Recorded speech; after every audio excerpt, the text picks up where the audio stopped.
मंधाता बोले कि हे वशिष्ठ जी, यदि आप मुझ पर कृपा करें तो किसी ऐसे व्रत की कथा कहिए जिससे मेरा कल्याण हो। महर्षि वशिष्ठ बोले कि हे राजन, सब व्रतों से उत्तम और अंत में मोक्ष देने वाले आमलकी एकादशी के व्रत का मैं वर्णन करता हूँ। यह एकादशी फाल्गुन माह के शुक्ल पक्ष में होती है। इस व्रत के करने से समस्त पाप नष्ट हो जाते हैं। इस व्रत का फल 1000 गौ दान के फल के बराबर होता है। अब मैं आपसे एक पौराणिक कथा कहता हूँ, ध्यानपूर्वक सुनिए। एक वैदिश नाम का नगर था जिसमें ब्राह्मण, क्षत्रिय, वैश्य और शूद्र चारों वर्ण आनंद सहित रहते थे। उस नगर में सदैव वेद ध्वनि गुंजा करती थी तथा पापी, दुराचारी तथा नास्तिक उस नगर में कोई नहीं था। उस नगर में चैत्रथ नाम का चंद्रवंशी राजा राज्य करता था। वह अत्यंत विद्वान तथा धर्मी था। उस नगर में कोई भी व्यक्ति दरिद्र और कंजूस नहीं था। सभी नगरवासी विष्णु भक्त थे और अबला, वृद्ध, स्त्री, पुरुष एकादशी का व्रत किया करते थे। एक समय फाल्गुन मास के शुक्ल पक्ष की आमलकी एकादशी आई। उस दिन राजा, प्रजा तथा बाल वृद्ध सबने हर्षपूर्वक व्रत किया। राजा अपनी प्रजा के साथ मंदिर में जाकर पूर्ण कुंभ स्थापित करके धूप, नववेद, पंचरत्न आदि से आंवले की पूजन करने लगे और इस प्रकार स्तुति करने लगे। हे धात्री, तुम ब्रह्मा स्वरूप हो, तुम ब्रह्मा जी द्वारा उत्पन्न हुए हो और समस्त पापों का नाश करने वाले हो।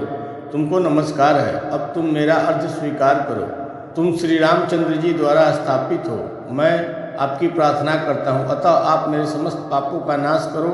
उस मंदिर में सबने रात्रि को जागरण किया। रात के समय वहाँ एक बहेलिया आया जो अत्यंत पापी और दुराचारी था।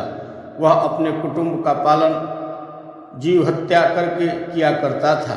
भूख और प्यास से अत्यंत व्याकुल वह बहेलिया इस जागरण को देखने के लिए मंदिर के एक कोने में बैठ गया और विष्णु भगवान तथा एकादशी महात्म्य की कथा सुनने लगा। इस प्रकार अन्य मनुष्यों की भांति उसने भी सारी रात जाग कर बिता दी। मगर उस आमलकी एकादशी के व्रत तथा जागरण से उसने राजा विदुरथ के घर जन्म लिया और उसका नाम वसुरथ रखा गया। युवा होने पर वह चतुरंगिनी सेना के सहित तथा धन धान्य से युक्त होकर 10,000 ग्रामों का पालन करने लगा। वह तेज में सूर्य के समान, कांति में चंद्रमा के समान, वीरता में भगवान विष्णु के समान और क्षमा में पृथ्वी के समान था। वह अत्यंत धार्मिक, सत्यवादी, कर्मवीर और विष्णु भक्त था। वह प्रजा का सम्मान भाव से पालन करता था। दान देना उसका नित्य कर्तव्य था। एक दिन राजा शिकार खेलने के लिए गए। देव योग से वह मार्ग भूल गए और दिशा ज्ञान न रहने के कारण उसी वन में एक वृक्ष के नीचे सो गए। थोड़ी देर बाद पहाड़ी मलेच्छ वहां पर आ गए और राजा को अकेला देखकर मारो मारो शब्द करते हुए राजा की ओर दौड़े। मलेच्छ कहने लगे कि इस दुष्ट राजा ने हमारे माता पिता, पुत्र पौत्र आदि अनेक संबंधियों को मारा है तथा देश से निकाला दिया है, अतः इसको अवश्य मारना चाहिए। ऐसा कहकर वह मलेच्छ उस राजा को मारने दौड़े और अनेक प्रकार के अस्त्र शस्त्र उसके ऊपर फेंके।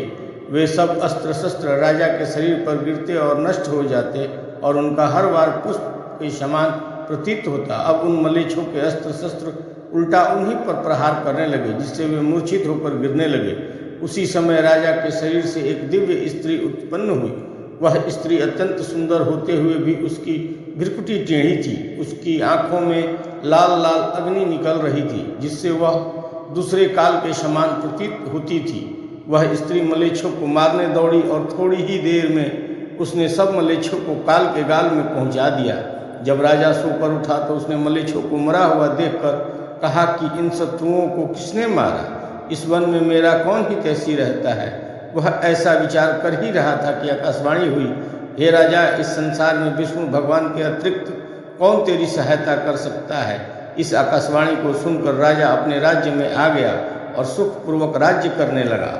महर्षि वशिष्ठ बोले, हे राजन, यह आमलकी एकादशी के व्रत का प्रभाव था। जो मनुष्य इस आमलकी एकादशी का व्रत करते हैं वे प्रत्येक कार्य में सफल होते हैं और अंत में विष्णु लोक को जाते हैं। इस तरह यह कथा संपन्न हुई। एक बार बोलिए प्रेम से विष्णु भगवान की जय।